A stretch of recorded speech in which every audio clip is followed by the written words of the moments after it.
This is her moment to become a three-sport world champion. Ham Sohee, the number 2 contender, has now reeled off 9 straight wins. I'm excited about the interim atomweight title. It's going to be electrifying.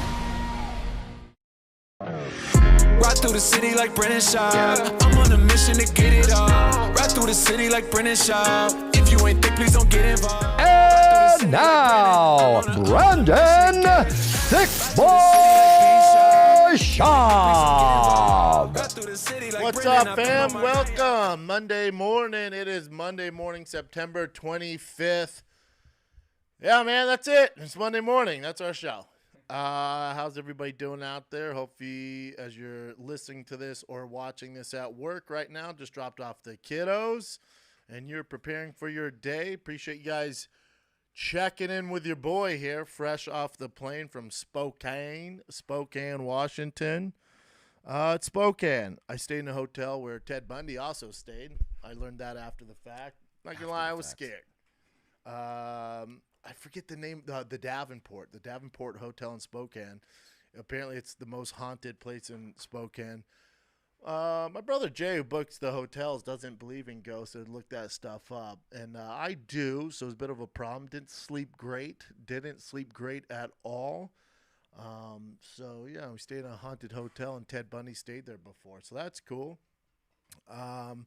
Outside that, man, yesterday rushed on a freaking basically a red eye to make my son's baseball game, and then my JMB intake arrived 3.5 weeks later. That's how it goes when you order performance parts, and I was chomping at the bit to install that bad boy. Here's the thing about installs: follow the instructions and use the pieces that they gave you. My thinking was, I'm just going to use the stock parts if I can, like the screws and the certain bolts and stuff, because it's there for a reason. And no, they give it to you for a reason. They definitely give you the parts because they know what they're doing. So it took me twice as long because I installed it, took it off because I didn't use their parts, then reinstalled it. But you learn as you go. That thing is squealing like a piggy in the hot summer days right now. But when you think about it, I drive up to Sacramento on later this week. I drive up to Sacramento with my brother Jay to drop it off at Overkill. They're just going to take it all off and then do it probably themselves. So it was kind of it was a learning experience. That's all I wanted to do, man. But yeah, once it gets to Overkill, we'll see what's up. That thing's going to be a freaking savage. I can't wait. We'll be documenting all of it. We'll have some cool content for you guys. If you're gearheads out there and you're thick and quick, this is the journey for you. Thick and Quick, that's the nickname of the TRX Demon. Thick and Quick. It's basically a yacht on land, and you just put all this power behind it. But as far as the fight world goes, you know, this is the first week in a long time we don't have a big UFC event to look forward to, which is all good. You got college football popping right now. The CU Buffs. Listen, if as a Colorado boy, it was a tough weekend if you're a Colorado fan, because the Buffs lost to Oregon, which kind of expected. You know, people go, you know, oh, what's up? CU's not real. You know, all this hype. You know, the media hyped it, and I told you guys at the start of the season is the expectations put on CU are so outrageously insane. And I told the expectations, man, that all these people are put on. We won 1 game last year. We've already won 3 and beat TCU, who's a top 20 team. We're doing just fine. And then when you say, no, we're good, man, it's way better than last year. Like, oh, moving the field post here. I'm like, no, we're way ahead of schedule for my expectations. I never thought we were going to beat Oregon. Now, part of me is like, yeah, I bet it goes better than we thought. It didn't. We don't have an O-line, D-line, and when you play against the big dogs, that's what happens. So they'll get there, but everybody's like, oh, we knew they were overhyped. No, those were your weird expectations of them. I'm perfectly happy where we are. SC, I think they do better, but are they going to beat SC? It's going to be damn tough. SC's defense ain't shit, though, so we need the offense to be firing on all cylinders, but that O-line's going to be an issue, man, all season long. I bet they go to bowl game, which is insane to say. My expectations are, I bet they go to bowl game. What bowl game? I don't know. Probably a pretty good one because they bring eyeballs now. But if for them to win one game last year and Deion taking a bowl game is historic. They're probably going to make some horrible movie about this in 20 years. So get your mind right. And I bet it's way better than Rudy. Rudy's offsides. CU got their butts kicked. And then the Broncos, I wasn't able to watch it. NFL's hard for me to watch because Sundays I'm usually with the kiddos. There's sports. So NFL football is hard to watch. I catch the highlights or I have NFL Red Zone. Sometimes Sunday Night Football, Monday Night Football every now and then. It's kind of hard to watch. I saw my Broncos lost 70-20. 70 points? How's somebody not getting fired? 70-20. I thought it was a joke. My dad texts me, he's like, our Broncos look awful. I'm like, oh, what is it, last second touchdown? And he goes, no, it's 70-20. I'm like, is this that's unheard in the NFL? That's unheard of. I don't think anybody's been beat this bad since the 60s. And they could have had the all-time record most points scored ever if that coach was, feeling froggy. He could just kick the field goal and been the most points ever scored in a game. How somebody's head's not rolling, Sean Payton's or Russell Wilson, I don't know. Somebody should be fired. And that doesn't happen in professional sports. The tackling was atrocious. It's tough right now to be a Broncos fan. But if you're feeling froggy, I think they play the Bears soon, which is going to be the worst NFL game of all time. You need the experts to help you out, and that's why you need Fantasy Guru. Fantasy Guru is going to do expert picks from UFC, NFL, MLB. The Dodgers are popping right now. Atlanta looks unstoppable. My Padres are on a winning streak. They're 5 back, and I think there's 6 games left, so we'll see what's up. We will see what's up. But yeah. You can partner up with Fantasy Guru. They have all the poppin' picks from legit experts. Not me, not Drake, not your mom's boyfriend who doesn't know crap about sports. We're talking about legit experts who help you make the picks when you use DraftKings, and you can earn your shot over $1 million in prizes every Sunday. The Monday night are great. The Thursday nights are great. And then you have UFC. All right. So the experts are doing my picks from now on. I'm sick of this. Just go to fantasyguru.com. Use promo code Schaub. You get 20% off the entire site so you can get expert picks. So stop using your mom's boyfriend as your expert picker. Use Fantasy Guru. Go to fantasyguru.com. Use promo code Schaub. Oh, this NFL season's crazy. Can we go to Happy Hippos as well right after? All right. Yeah. Okay. All right. I didn't want to do that. All right. Also, any show that you see your boy on, I am using Happy Hippo. Happy Hippo. It will get your brain fired up. It's like that giant intake that looks like a huge red penis that I put on my truck, but for your brain. We're talking about Happy Hippo Kratom. That's right. However you want your Kratom, the only company that I trust is Happy Hippo. It's the Wild West out there with CBD, and Kratom's no different. And you got to trust your Kratom company. That's why I partner with Happy Hippo. It's happyhippo.com. Promo code is Thiccc23. You get 20% off for life. The highly concentrated shots, the energy shots, which I use about way too much 3 times a day. They also have the Kratom pouches, the first ever to market K-Dips, Winter Greens, my go-to here. They're doing it right, man. So check them out. You get 20% off. Go to happyhippo.com. Promo code is Thiccc23. Powders, gummies, pills, however you want to get your Kratom, do it with Happy Hippo. Promo code Thiccc23. Let's get to the fight business here. There's, I know it's not a fight week, but there's a lot of news. There's a lot of news in the Real Housewives of the UFC. You had a fight night this past weekend on Saturday night. Obviously, Gamrot Fiziev didn't go how we wanted it to. Fiziev broke his foot, right? Was it a foot? No, I think they say knee. It looked like he hurt his foot too. Is it just knee? Did you see it, Chen, or no? Yeah, I saw it. And was it his knee? From what I saw, yeah. They haven't reported on it yet. There's no legit actually news source saying what happened to his injury there. So if it's a broken foot, you're out a hot second. Torn ligaments, out a hot second. You know? Yeah. Let's see here. UFC lightweight, blah blah blah. Keep going down. No, it's just you posted that at the hospital. Well, hopefully there's no ligament damage done there. Not great, though. Horrid knee snap is what it says here. Well, that's not good. That's probably your knee just doesn't snap for the hell of it. You know, it's not like your ankle when it pops when you're going upstairs. If a knee snap, you're probably looking at some ligament damage. He's out a hot second.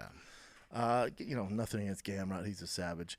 And then I think the talk of the night was Bryce Mitchell over Dan Ige. Bryce was getting pieced up, but then, you know, Bryce was just taking advantage in the grappling department, and that's why he won. 30-27, 29-28. I was more comfortable 29-28 because the damage inflicted from Dan Ige. I know how they scored damage, so I thought 29-28, but I think everybody had Bryce Mitchell winning. And that boy gets on the mic, and he goes full, you know, Jesus. Yeah. Yeah. He loves Jesus. Bisping's great because people think it's Bisping, like, oh, we're good, but it's the producer, and they're like, no more, no more, we're good. You know, so Bisping was getting some heat for that, but he's just doing his job. Yep. You can't let just some dude go wild on there about the, you know, some of that stuff. But And he kept going and going and going. he's going hard in the paint. Yeah. He's going hard in the paint. Brought Danny in there too. The only thing, again, the only thing I like, whether it's Strickland, whether it's Izzy, any of these guys, is if that's him, do it. Run. No matter whether I agree with it or not, do it. If you think the earth is flat and your heart of hearts think it's flat, run with it, daddy. You know, that's why I'd prefer a Bryce Mitchell or a Sean Strickland opposed to Colby Covington. Now, Colby's shtick obviously works, but we know that's not real. He doesn't. Yeah. That's not real. That's a very WWE type of gig he has there. But with Bryce Mitchell, we know that's just, boy, that's in his blood. Bryce. That's in his veins, and I appreciate it. I'm a huge fan. So, but yeah, as far as fights go, the biggest one going down since there's no UFC, but just as big is one championship. You got a big old one championship. Rodotang fought this past weekend as well. Lost. I thought he won the fight. I did too. I think what helps co-sign that is DJ Mighty Mouse also thought he won the fight. Yeah, but people are criticizing it because it's like we're judging it from an MMA point of view. Yeah. We don't really know Muay Thai rules. Yeah, and but stuff, we're so. right though, aren't we? Right? I thought he won too. The other guy threw good kicks, but I thought Rodotang was going after him. I did too, but again, I don't have a trained eye for Muay Thai, so I feel like Mighty Mouse knows what he's doing though. A lot of other experts, you know, were out there saying Rodotang won, so that's a bummer. Yeah. But probably my top three favorite person to watch fight in one championship. Our girl Stamp Fairtax is fighting this freaking weekend, man. Stamp, you guys know her. She's a 2-sport 1 champion, world champion. She, she won the first atomweight MMA Grand Prix for them, and she beat. She was going to challenge Angela Lee. Yeah. Girl she's fighting is on a 9-fight winning streak. She's unbeaten in 3 fights and 1 championship. I'm taking Stamp all freaking day. She's so entertaining, and I get to see it firsthand when I was in person. And I thought she was a big star, like, you know, kind of with the hardcores here in America. Dude, when you see it in person, she's a superstar in Denver, Colorado, in freaking Calabasas, California, over in Europe, over in Asia. She's just a big-ass star. And when she was walking out and she does her dance, she looks all cute. You're like, you better get your mind right, girl. And then she gets in there, and that's just her thing. She's so much fun to watch. So damn entertaining. Yep.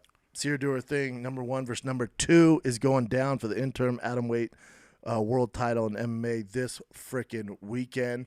And then also Daniel Kelly, who's one of my favorites, the little phenom jiu-jitsu, is fighting Jessica Khan, and that is the first ever female atomweight submission grappling world title on one championship. You know I'm siding with my girl Daniel Kelly. Philly's finest, even though she lives in Jersey, though. But she's Philly's finest, born and raised in Philadelphia. And we had her to sit down. They flew her out from New York to sit down, and she will be on one-on-one with me this week to preview her fight, just her life struggles, everything she's gone through to get to this point in her life. And she's one of the baddest women on the freaking planet doing it. She's doing it in a major way because this is the first female world championship title fight in this big of a program ever. So it's going down, man. It is going down. Just Khan beat her before, but that was another promotion hot second ago. So and Jessica Khan, she's very credentialed as far as legit gi jiu-jitsu, very credentialed. So Daniel Kelly, she's a professional. So you see there's a different dynamic there. Daniel Kelly's not worried about the IBJFF, all that stuff. ADCC, she doesn't care about any of that. All she cares about is being professional, win this title. So you know who I'm siding with. So I'm excited, man. I'm excited. And they also have this different set of rules fight going down. Wonder Girl is fighting. How would you describe it? I would say it's basically MMA boxing. Yeah. Because here's the rules. You have Young versus Wonder Girl. And here's the breakdowns. It's 3 rounds, 3 minutes each. All punches are allowed. No kicks, no knees, no elbows. They're using a 10-point must system. But here's the thing. So just punches are allowed, nothing else. 4-ounce MMA gloves. This is basically what Tyson Fury wanted to do with Francis. Boxing, but in MMA gloves. Could be dope. Let's go down September 29th, 8 p.m. Eastern. All right, and that is on Amazon Prime, baby. Yeah. All right, Chin, what do you got? All right, there's a bunch of cool fight announcements, but the UFC is just but you get a fight, you get a fight, you get a fight. It's pretty you stacked. get a fight. But this came out just recently. Israel Adesanya, he pled guilty to driving drunk in New Zealand, and this was like 3 weeks before his fight. Yeah, when you look into the details of it, he was driving buzzed. Not defend him. You cannot drive drunk. I think he just barely made that limit. Yeah. He barely. It's like I think out there the legal limit's 50 milligrams per 100 milliliters of blood. He was at 87, so maybe had 2 drinks, decided to drive. You know, if you're tipsy, tipsy driving's drunk driving. We've all seen those billboards, right? But there's a difference between being hammered and driving and tipsy and driving. Shouldn't do either. Yeah. So there's no defending Izzy here. All this does is push the narrative that Izzy didn't take Strickland serious. I would like to hear from Izzy more, and he on his YouTube channel he released some stuff about the Strickland fight, but I'd like to hear more honest opinion about this DUI because, again, all this does is push the narrative more that hurts Strickland's performance. Dude, Izzy was drunk before the fight. He was drinking. He didn't even take Strickland serious, man. That's how you know Izzy's gonna beat him up next time they fight in the rematch. I don't sign with that. I don't tend to head in that direction. I would be curious because I've known. I mean, not myself. I never drank. Maybe I would have done better if I did. But I know a lot of guys at the high levels, world champions, who would drink during camp. Not get hammered, but have a few drinks with red wine, GSP, red wine, a beer here, some whiskey, a little tequila, maybe a little cocaine. You know what I'm saying? So some of these guys can operate at a high level and still get away with that stuff. So if I'd be curious, and again, for Izzy, it's tough because he's a role model. So my kid loves Izzy. He's 7. He knows who Izzy is. So you don't want to say, yeah, I do drink during camp. So he has to be kind of delicate with this. But I'm curious, when Izzy fought Alex Pereira the second time, did he drink? Did he drink the first time? Did he drink when he fought Whitaker? That would help, push away the story of, he was even taking him serious. Now, if you're Izzy, do you want this out? You know what I'm saying? Does this do more good for Izzy? Going, look, dude, he was drinking during camp. That's how you know he was in focused. I'd like to have Izzy's like every camp, including all world title defenses. Even when I lost, I was drinking. Not getting hammered, not drinking every night, not doing, the wild boy stuff. But, I have a few drinks in every camp. It helps me relax, helps me sleep. I'm not saying that's the case here. I'm just curious if, A, he's done it before. If, B, he comes out and goes, yeah, dude, I didn't take Strickland serious. I thought I was going to walk through him. I was out till 3 a.m. drinking, didn't eat right. It was whatever, dude. We barely trained for this. I'd like to hear it from him, not, the forums and the chatter, the MMA Twitter, none of that stuff. I want to hear it from the horse's mouth. Has he done this before? Is this how he usually operates? Because that's going to help push aside this narrative that Izzy wasn't prepared or focused on Strickland at all. Because, again, if he goes, yeah, when I knocked out Whitaker, when I knocked out Paulo Costa, when I fought, insert big name, has he done it before? That's what I want to know. Mm-hmm. It's a bummer. I wonder if he was going through some stuff, too. Who knows? I told you guys this. Heavy lies the crown, man. When you're champ, it's a different level of pressure, especially Izzy. Think how many title fights he's been in. Yeah.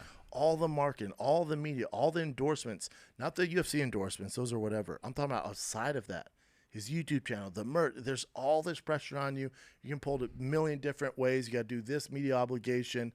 So when you're the champ, heavy lies the crown. I think he was just like, he's done it so much. He's been at the height of the sport. I think he was just like, I need a break. And this is his outlet, you know?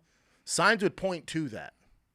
Signs would point to that. We've never seen any of this behavior from Izzy. We've never seen him on focus in a fight. Again, is it a case? My only question, it can't come from anybody else. Not his coach, not his teammates, has come from Izzy. Were you just overtrained, you need a break? Or is this your typical behavior in camp and we're just now finding out about it and you're that much of a badass? You've been able to kind of get by on drinking and doing your thing and having fun, you know, responding to trolls on social media, and you're still the baddest in the middleweight division. That's impressive. Does he have a splash of John Jones in him? You know, it makes him human, dude. It makes him human. Everyone makes mistakes. Don't beat him up too much. Yeah. All right, so moving on to the big fights. Let's start with 295. The co-headliner is Jiri Prochazka. This fight makes my wiener hard. If I could book one fight, if Dana White was like, "Hey man, you can make one fight this year," this is the fight. Yeah. Nothing makes me more excited for this fight. This is better than the main event. I'd rather watch this than the main event. Dude, Jiri versus Alex Pereira is first team all violence. UFC 295 should have those pictures of them with their warrior face paint on and just say violence. That's what this fight is. It's so damn good. I'm so excited for it. Yeah, for the title, which is great. And then UFC 296 is freaking stacked. So here's what we have so far. You got Leon Edwards, Colby Covington. They announced that. Pantoja, Brandon Royval. Shout out to Brandon Royval for getting it done. The one that's getting the most attention, which we will focus on and get to, Tony Ferguson versus Paddy Pimblett, which I'm super excited for. Then Schaub, Wonderboy Thompson. UFC 296 is freaking fantastic. And then also on that is Vicente Luque and that was also announced like yesterday. Ian Machado, Gary, Vicente Luque. And does that kick the main card off? I don't know. It's still early, so Well, it's not even on the UFC's website. Yeah, it is. Where? What do you mean? It's on the website. So yeah. Oh, no, I'm talking about Vicente Luque. Oh, gotcha. Yeah. But I assume because there's only 4 fights on that main card. Yeah, so maybe. Ian Gary's for sure. Who are you gonna put over? I mean, I guess they could put him on the prelim main. That'd be silly. Ian Gary's a big name. That is a fantastic card. Yes, it is. That is the best card of the year. Shavkat, Wonderboy, Tony, Paddy, Pantoja, Brandon Royval, Leon Edwards, Colby Covington, and Ian Gary. Take my money. I know it's stacked. Take my freaking money. So let's talk about these matchups. Leon Edwards, Colby Covington is interesting one. I had somebody in Spokane at the meet and greet ask me about who I have in that fight. If Colby was more active, I would take Colby all day.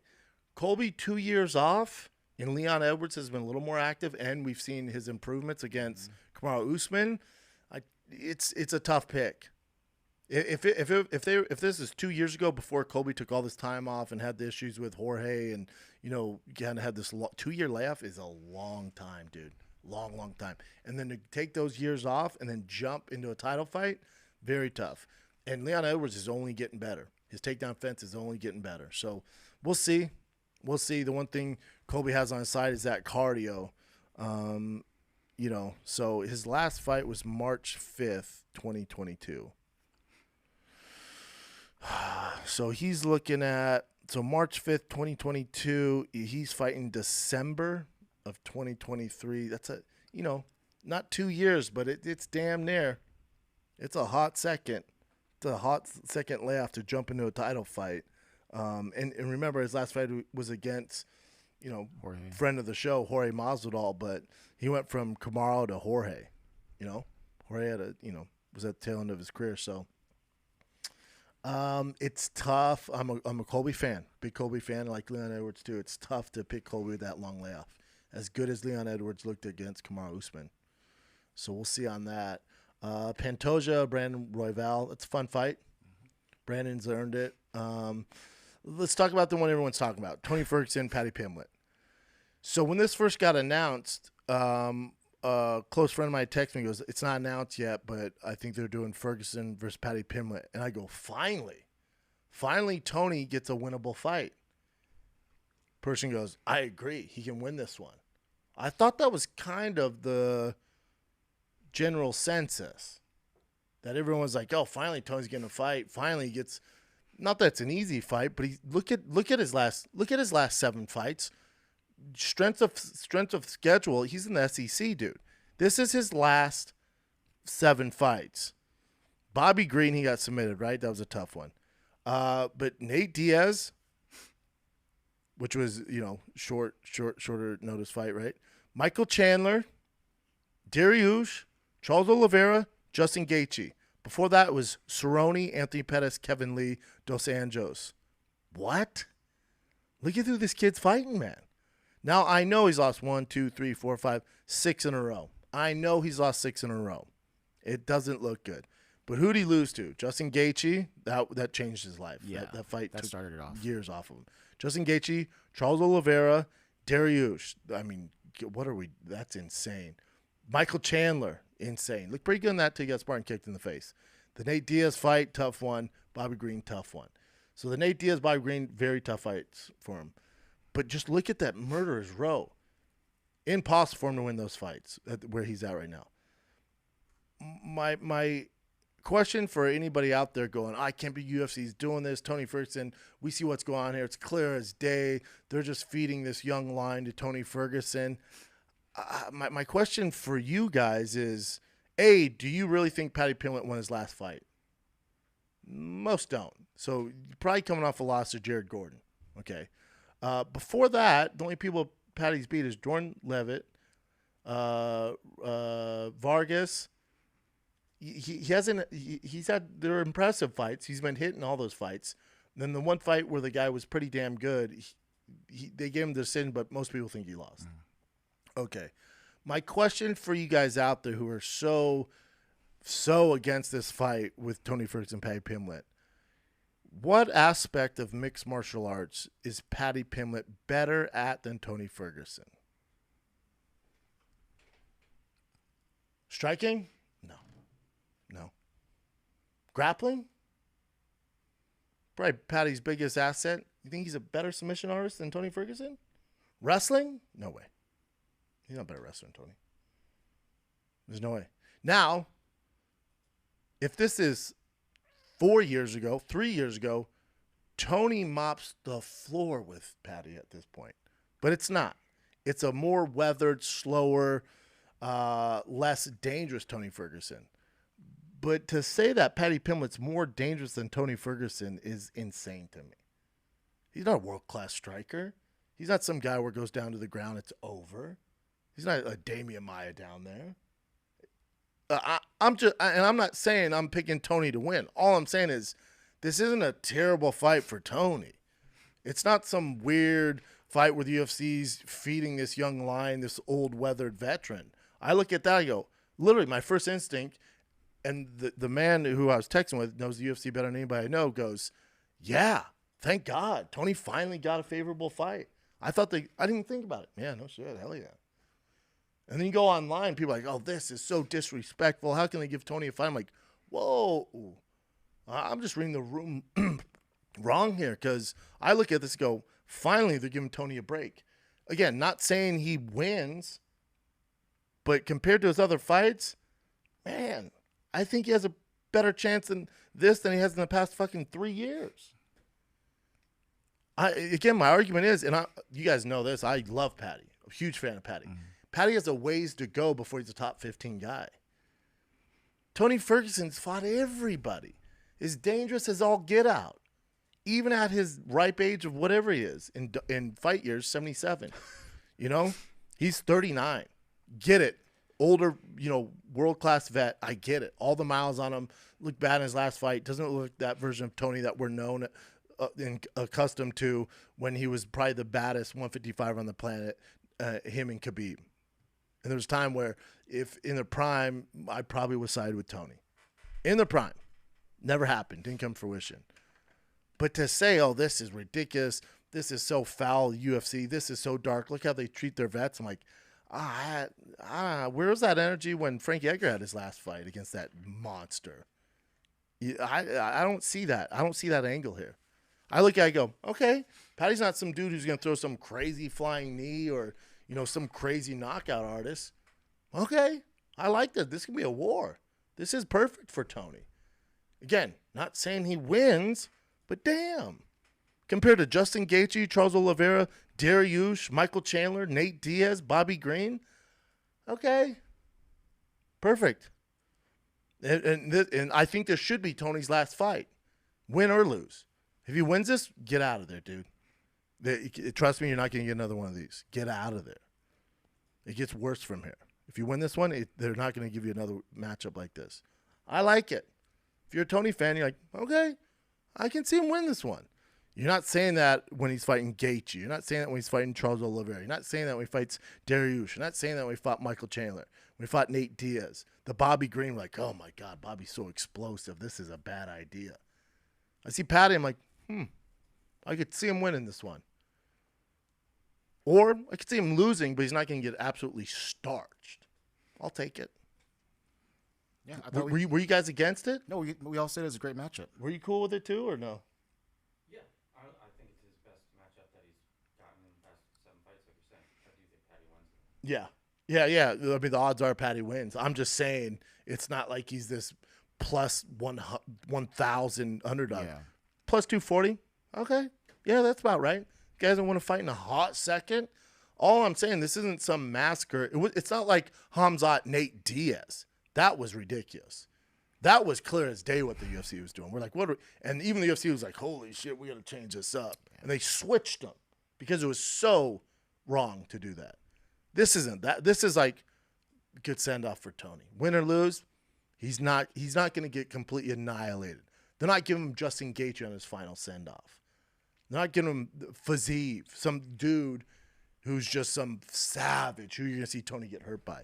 With Paddy, I'm like, all right, they're going to grappling exchange. I want to see what happens here. It's a good fight for Paddy, who we love here. Absolutely love Paddy. Good fight for Paddy. You beat a guy like Tony Ferguson, even though he's lost 6. Good feather in the cap for Tony. You got this young buck who's not this crazy knockout artist, who isn't some explosive dude where you're going to end up on ESPN highlight getting flatline. I like it. That's all I'm saying. I like it. Schaub Wonderboy Thompson, I think out of all the fights, that's a very tough fight for Schaub. Tougher fight than people think. I would assume Schaub is there odds on that? I'll check. That's not a walk in the park for Schaub. Minus 465. So he's a bigger favorite than Paddy over Tony. Yeah. And you guys are cool with this one, though? Not you guys online. You guys are cool with this one? Because Wonderboy's older than Tony. I know he looks better inside the octagon. I'm just saying Wonderboy's older than him. They're getting him Schaub. He's a minus 465 favorite. If you had to bet on an underdog, would you bet on Wonderboy or Tony? Wonderboy. You guys are pieces of shit. Yeah, me too. Whatever, dude. Me too. Me too. Yeah. Me too. Oh, that card's tasty, though. Yeah. Tasty. And Luque versus Gary, that should be tough for Gary, right? Vicente Luque, Ian Gary. Gary's going to have such a reach advantage. You guys know how I feel about Ian Machado Gary. Vicente Luque is such a savage, right? So good at everything. It's just an awful matchup for Vicente Luque. Very tough fight for him. Very, very tough fight for him. Very tough fight. I got Ian Gary all day on that. Yeah. Now you beat Vicente Luque. We're going Sizzler, Ian Gary. We're going Sizzler 5 days a week, because then it's off to the races. Then we're because Vicente Luque is ranked what right now?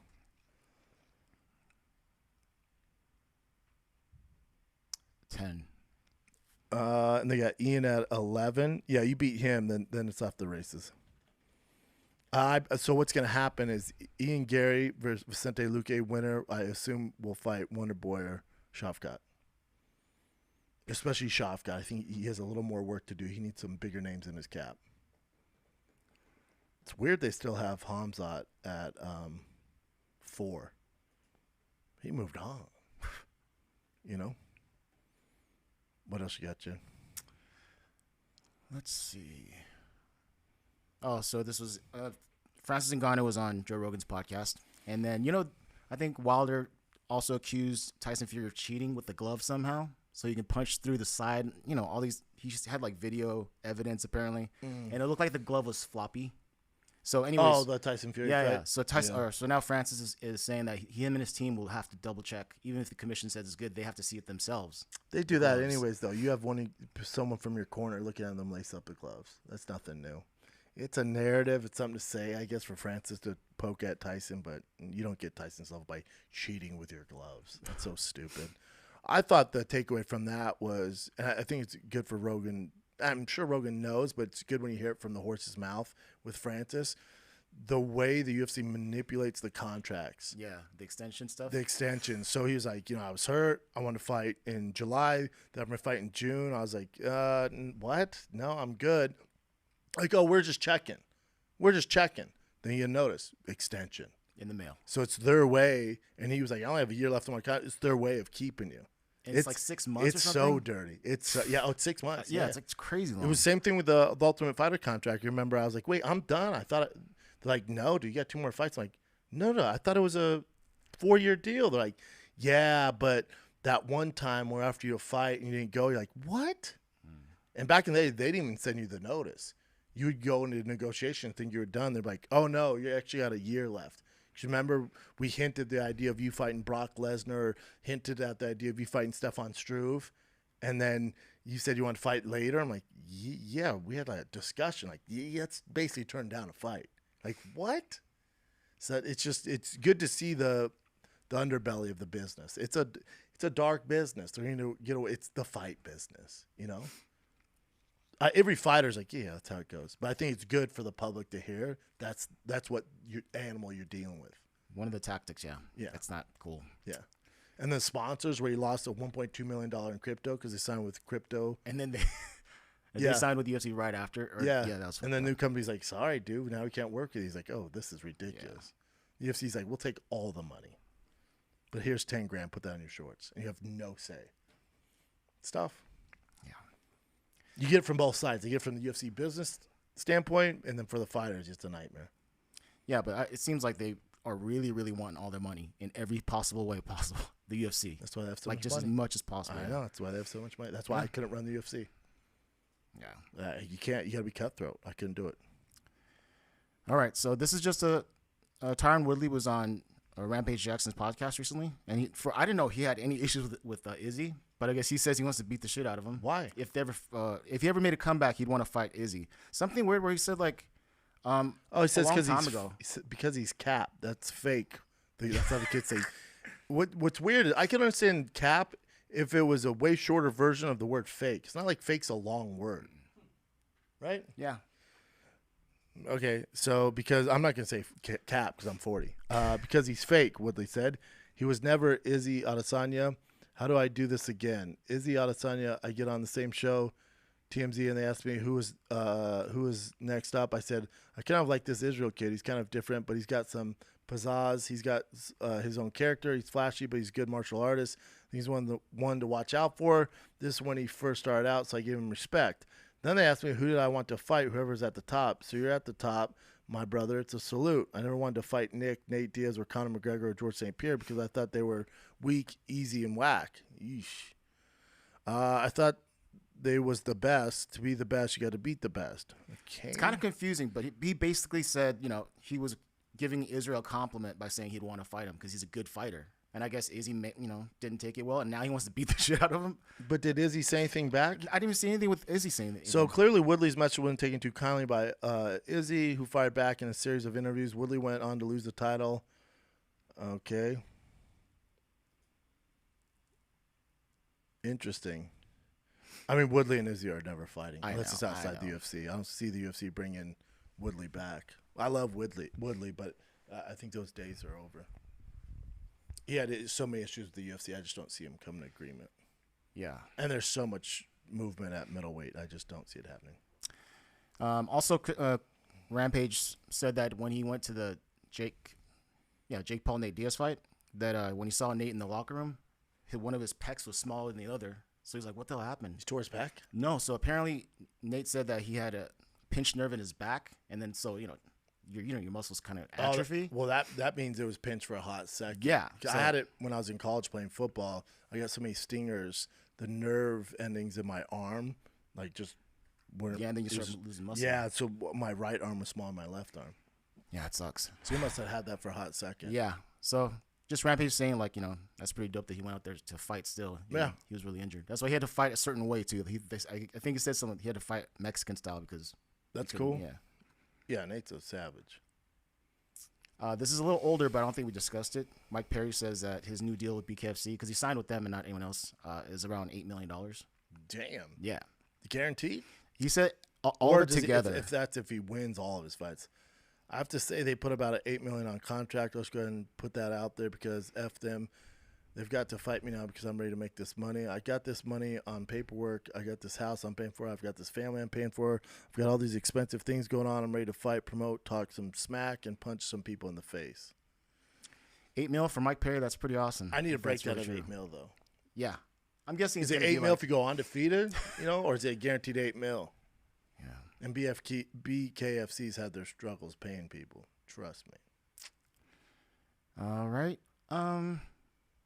No, we won't do that one. This is just a quick one because Misha hasn't been fighting for a while, I guess, and she's coming back to fight Julia Avila. I'll take it. December fight night. Never mad when Misha fights. That's Misha's record right now. So lost her last two, and the girl she's fighting she lost one of her last two. Coming off a win though. Yeah. This was super dope. So, I guess Korean Zombie, he said when he was leaving the octagon or whatever, someone took his gloves.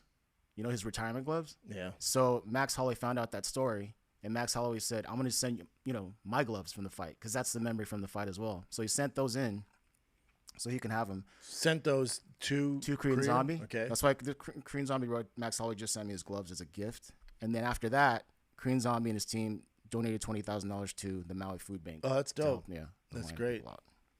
There you go. Now, according to Bryce Mitchell, Satan started those fires. He says a lot of stuff. It wasn't natural fire is what he's saying, but yeah, he's going through some stuff though, man. His personal life with his ex and all that stuff. There's a lot going on. Yeah. I don't think we talked about this, but so Angela Lee revealed recently that when she had a crash. I remember that too when it happened. Me too. She said it wasn't an accident; it was actually a suicide attempt. Oh, that's horrible. And then she does now finally admit that her little sister did, she took her own life, which is horrific. Horrible. Yeah. Horrible. But damn. So her sister. I wonder if the brother, and I don't. Mental health. Is it genetic? Can it carry down? I think so. I have people in my family that struggle with it. I don't. So I don't know if it's hereditary. But that's terrible. That poor family. I love Angela Lee. Yeah, I guess none of them really talked about it. So now they're finally talking about it. So hopefully the kid, the one little brother and the other brother, hopefully now that they're talking about it, they can open up if they're dealing with these issues. Think how horrible it must be. Angela Lee's a dime. Yeah, and she's on top of the world. Yeah. Her family comes from, they're all fighters. Yeah. Monsters. Yeah. It's horrible. That was like one of the saddest things ever. Yeah, her little sister. Like awful. Unimaginable. Oh, there's going to be some sort of announcement too from Angela Lee on the fight night or fight. Amazon Prime she's 14. fighting again, right? I don't know. She's going to make an announcement. Yeah. Godspeed, man. It's terrible. Yeah. Chris Lieben, I guess the last fight that just happened, that's his first debut in Nevada as a judge. So he's judging and refereeing. That's what you need, especially if they're of sound mind. That's what you need. You need former fighters who know what the hell's going on so they're not giving 10-8 rounds for no reason. Yeah. All right. Can we take a little break and do a Arkadia read? Oh, I can't wait for Arkadia. Arkadia is a festival That is happening November 2nd through the 5th at Area 15. Not to be confused with Area 51. Don't show up to Area 51. You're probably going to get arrested. Come to Area 15 in Nevada. All right? And it's hosted by my boy, Aubrey Marcus. It's featuring headliners Chromeo. I love their music. Dr. Fresh, Elderbrook, Jai Wolf, The Glitch Mob, Troy Boy. It's all going down. That is November 2nd through the 5th. Area 15. It's going to be a great, grand old time. This is your chance to be part of something legendary. Step in the world where anything is possible and the beauty of human expression takes center stage as we come together to create a more beautiful world. Tickets are selling out, so get yo freaking tickets. All you got to do is head to fitforservice.com/Arkadia. With a K. That's ARKADIA right now. Again, that's fitforservice.com/ARKADIA. You got Chromeo performing. Yeah. My boy Aubrey Marcus hosting. Get you some. Area 15, not to be confused with Area 51. All right. Let's see here. Oh, have you seen Edson Barboza lately? This is him now. Jacked city. Super jacked. And he posted this video. He got, obviously, I think after he posted that picture. He posted that, you saw, I was like, we'll be right over. And then he shows like a side-by-side here. Look at that difference. Nuts, dude. Yeah, I don't know what he's taking, but he's like straighted too. Like, not just jacked, but like it looks ripped. like he got leaner and put that's when my skeptical hippo eyes go off. When someone gets leaner, that could be diet. Leaner with more muscle is very difficult to do, but more power to him. Whatever he's doing is working. And whatever acai some of them Brazilians are taking, he got his hands on it. Yeah. Enjoy that wheel kick. And I just saw this from Todd Duffy. He looks freaking jacked and lean. He's always been jacked, but now he's even lean. He looks like the dude from Beauty and the Beast. He does. He looks like Tarzan. a straight-up prince. Yeah. And he was supposed to fight at Ryzen, I think, a few days ago or this weekend, but something to do with the, I don't know, visa or something happened. But there you go. Yeah, he's jacked. Super I love jacked. Todd Duffy. He's a great dude. Savage, too. Super savage. Is that it, Chin? That's pretty much it, dude. Because we got 3 pods. 3 pods today. Yes, we do. We got Steve Ranella coming in on Firing the Kid. Steve's wait. one of my favorites. And then we have a medium, also a ghost guy. Jonathan Mark, which is that's my thing. That's my thing. Yo, clearly I booked that guest. Can you tell who Brian booked and who I booked? I got the ghost guy. Brian got Steve. All right. he's gonna do a reading on you and Brad too, I think. Yeah. Yeah, that's gonna be dope. We just got Brian can't be so like anti-ghost. Yeah. Like you got to give into it a little. You know what I'm saying? Otherwise, we don't have a show. That's like me being anti-hunting or a vegan and bringing Steve Ranella on. You don't have a show. It could be fun if you argue about it. This weekend, I will be at Skankfest. That's right. Your boys coming to Skankfest. It's me and Brian Count together at Skankfest. We're doing a live pod with the Skankfest bros. That's Big J, Gomez. Who am I forgetting? Big J, Luis Gomez, all the boys from Skankfest will be on stage. Dave Smith, he'll be there as well. It's gonna be Firing the Kid, Skankfest live pod. I think that's at 8 p.m. Friday night. I have a set earlier that day on Friday. Then I have 2 sets Saturday night. But that's Skankfest Las Vegas. Thursday I'll be at Overkill in Sacramento, turning my TRX to a Demon TRX SRT Hellcat, baby. I can't wait. Outside that, I'm in Iowa October 13th and 14th. Niagara Falls November 4th and 5th. Those are almost sold out. So get your tickets. Niagara Falls, New York. Tickets just went on sale on my end, but they've done the work on their end. So that bad boys. So to my fans, get tickets now. Niagara Falls, New York. Chicago in December. Get your tickets. Got a bunch of more tour dates being announced. New tour being announced. New management. Holler at your boy. All right. But Skankfest, see you this freaking week in Las Vegas, Nevada, then Iowa, Niagara Falls, New York, Chicago for the rest of the year. But that's it. I will be documenting, creating dope content, turning my TRX and over 1,000 horsepower Demon Hellcat. All right. So thank you guys for tuning in. Enjoy One Championship this freaking weekend. The best to do it. Stamp Fair Texas fighting Daniel Kelly. That's all going down on Amazon Prime. One Championship. Get you some. Till next time, be safe. See you guys. Love you.